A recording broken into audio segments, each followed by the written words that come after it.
Good morning, everybody. This is kind of, part of the story of why we're seeing so many homeless here, because the mills used to be here for the wood, and instead now the wood goes down to the port for the Chinese offshore cheaper way of dealing with the wood. This is kind of a strange load we've got. It almost looks like partially burned wood. Almost looks like it came from a forest fire from somewhere else. But, that wiped out the industry. Man does not live by state workers alone, as far as I know. And also, at the same time they did that, and I almost wonder if Olympia was like a Cloward Piven. Is that who they were called? The Cloward Piven couple who wrote one article really on how to destroy a nation. And one was to take away the industry, overload the state with state shirkers, and then open up the borders to everyone and sundry. So, last night I got a call from a friend, and he was upset. He was going through a breakup. Had a little vodka to drink. And I was just talking to him, and he said, it's interesting how everyone has the moments when they see the pitfall. And he really saw it with Jimmy Carter, kind of, opening up the doors to a lot of third world immigrants, back in the 80s. And it did do a lot of housing displacement. I remember when the Somalis came into Minneapolis, and there are huge neighborhoods there that are Somali. But I always wonder who lived there before the Somalis. See, that's not a Somali person there who's homeless, right? That's not a Somali. I am not seeing immigrants here who are homeless. And the rents in Olympia have gone through the roof, and I've seen people who are completely qualified for housing not able to get housing. So I'm not out here just like completely like, ha, look at the homeless kind of thing at all. I don't want anyone to get that impression. With people getting credit at the Evergreen State College for using the homeless, just like they use the LGBT people, just like they use the handicapped, just like they use anyone. I hate that. But it looks like Camp Quixote is actually maybe on the way out. And it would be nice to see people with homes and not to have this god-awful Venezuela kind of mentality. And the whole Venezuela thing is super heartbreaking. My daughter took ballet from Venezuelans a while ago, not here in Olympia, somewhere else.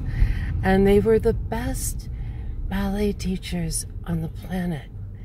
And I think that's what's really the saddest, was just how amazing they were with children. There were kind of like a little group of them. And with the stretching and with the beginnings. And when we moved back here, the ballet studio had just this this kind of woman that would just sort of stand with a can of Coke and just kind of sloppily move her fingers around. There was none of that real caring or anything. And I remember this was about maybe 5 years ago, when maybe 6, maybe it's longer now, when things were really starting to hit the fan and they were having to go back.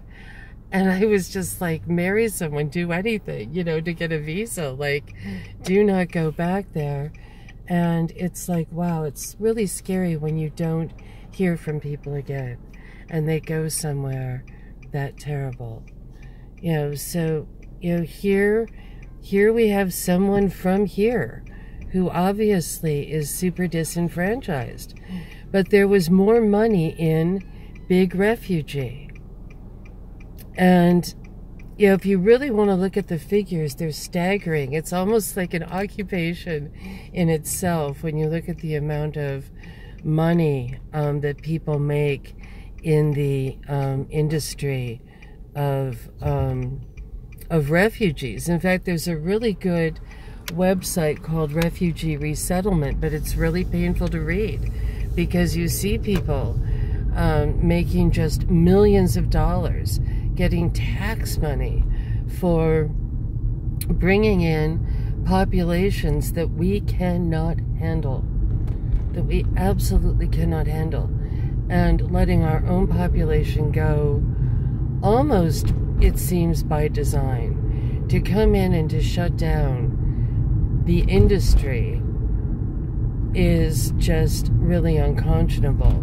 But yeah, I do kind of make fun of these little vampires going this way, because some of the people down here, and this is where it's a mixed bag, and I've even talked about it, where I met one of the fathers who lives in this just completely lovely spread out on the water, out on Puget Sound, and he has a son who comes down here to pretend to be homeless, to play homeless. Let's be Jack Kerouac for a day. And his child even ended up on the front of the Daily Olympian talking about the homeless problem. So yeah, we do have a mixed bag here where, you know, we've got these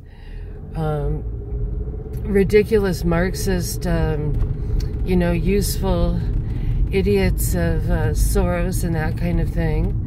And, you know, kids, there are definitely thieves and that sort of thing. Not that they're any different than the thieves that work behind them in those big buildings at the Capitol, but still, it's just, you know, a wipeout of the kind of middle class. What was it George Carlin said? The poor exist to scare the hell out of the middle class, right? And the Marxists like to use that as a tool, it appears. Good Monday morning, everybody.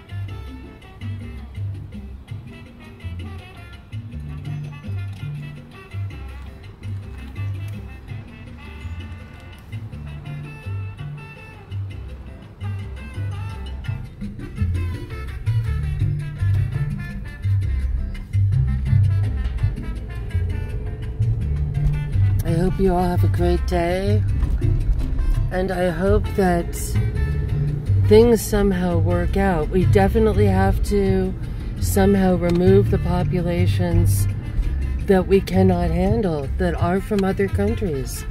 I remember when Castro thought it was funny when he dumped a bunch of what he called the worst criminals in Cuba on the U.S. You know, and then you wonder, where are they living and who are they replacing at the same time? You know, just like I said, that huge Somali area in Minneapolis, and a lot of landlords were given all kinds of kickbacks during this time as well. That if they took in, you know, if you take in I'm saying Somali just because I'm thinking of Minneapolis, but if you take in Hmong or something like that, they would get vouchers from these non-profs for $4,000 a month in an area where maybe the apartments had been going for $2,000 a month. So a lot of populations have just gotten wiped out, and it's it really does feel like by design. And now, of course, we're wondering where are the people going to go that were down there. Why did they get hacked down now after being allowed to be there for a really long time? You know, what's the whole story of that? And once again, there are the logs that are going to China and not being milled here. We're not having any part of the processing. We're just giving them our raw data, as it were.